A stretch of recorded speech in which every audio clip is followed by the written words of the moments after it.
So today it's time for something a little bit different. You might notice I'm not holding a guitar. I'm in fact holding this Ron Swanson mug. I've got a story for you about what it can mean to laugh at someone's goals. So let's just get straight into it. I've lived in North Carolina now for a little less than a decade. I moved here when I was about to turn 22, I think, but I've actually done much of my maturing here in this state. I had a somewhat complicated youth, and my teens were particularly disastrous for reasons that I'm just not going to go into now. But let it be known that when I first moved to North Carolina and went to get a job at the local mall, I was not a fully functioning, healthy version of myself. So in some ways, I guess I shouldn't be surprised that the story I'm about to tell you happened in the way it did. I had been working at the mall here in Durham for a few months when my store hired a young woman to work the shipment line with my boss and I. She and I were fast friends. We honestly had no one else to talk to, but we were fast friends, and we would often eat lunch together right there in the food court across from my store. As we got to know one another, we started asking normal questions about one another's lives. One day in the food court, she asked me what I wanted to do with my life, right? What is your plan? And in response, I made a guitar. I remember this very specifically. I made like this guitar playing gesture above the table. And what was her immediate reaction?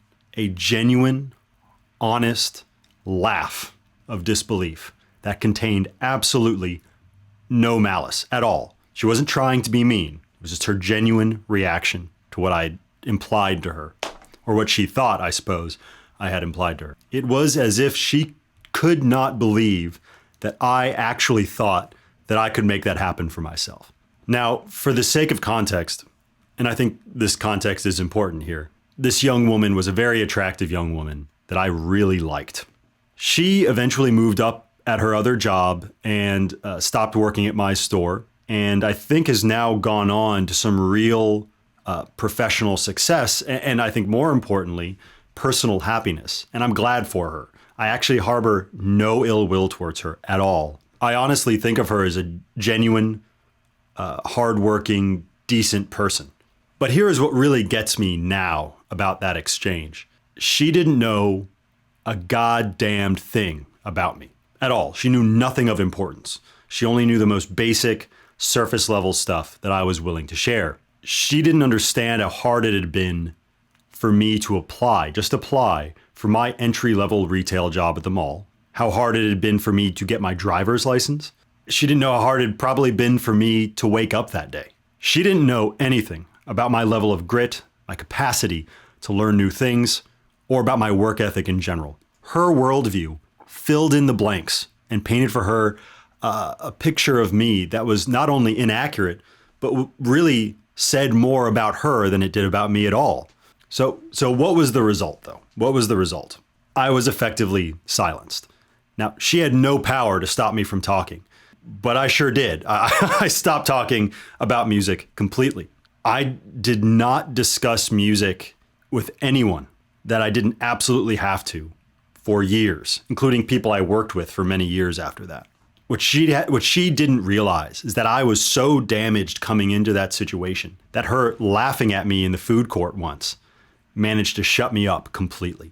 That interaction with her, that laugh, had confirmed my worst fear. If I admit that I'm interested in pursuing music, if I admit that I have goals outside of working at the mall in Durham, any rational, normal person will respond to that with scorn and derision. But here is really the worst part. It's not that lofty a goal. I didn't say I wanted to be a rock star. I didn't say I wanted to tour the world. I didn't even say I wanted to get paid to play in front of people. I didn't say any of that. I just implied I wanted to play guitar professionally. That's it. I know lots of people that do that, actually. They're called guitar teachers. And teaching entry-level guitar to small children does not require a very high skill level at all. At all. Now, great teachers, and I had one for most of the last decade now, are a different story. Great music instructors, great guitar teachers are incredibly important. But that's not what this is about. That's really not the point. I just wonder how she would have reacted had I said I wanted to do something else professionally? What would she have responded had I said I wanted to be an anesthesiologist or a mechanical engineer or a software developer or an RN? To her, what would have been a correct answer? How low had she set her bar for me while barely knowing anything about me? Since then, I have played dozens of shows with my old band. I've learned to play my instrument. I've recorded 2 EPs, one of them with a producer with Gold Records. I've opened for some of my favorite national touring acts like Born of Osiris and the Red Jumpsuit Apparatus.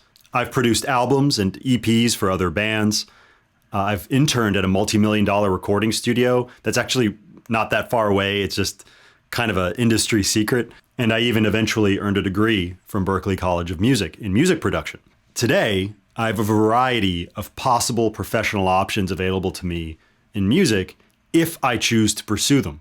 Putting myself in that position has taken an incredible amount of work.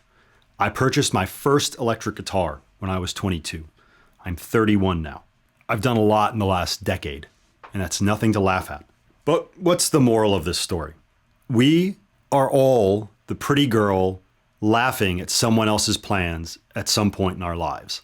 To be clear, that is a metaphor, but I hope you understand what I mean. And if you don't, and we're starting to wonder if at some point I actually was a pretty girl, just let me explain.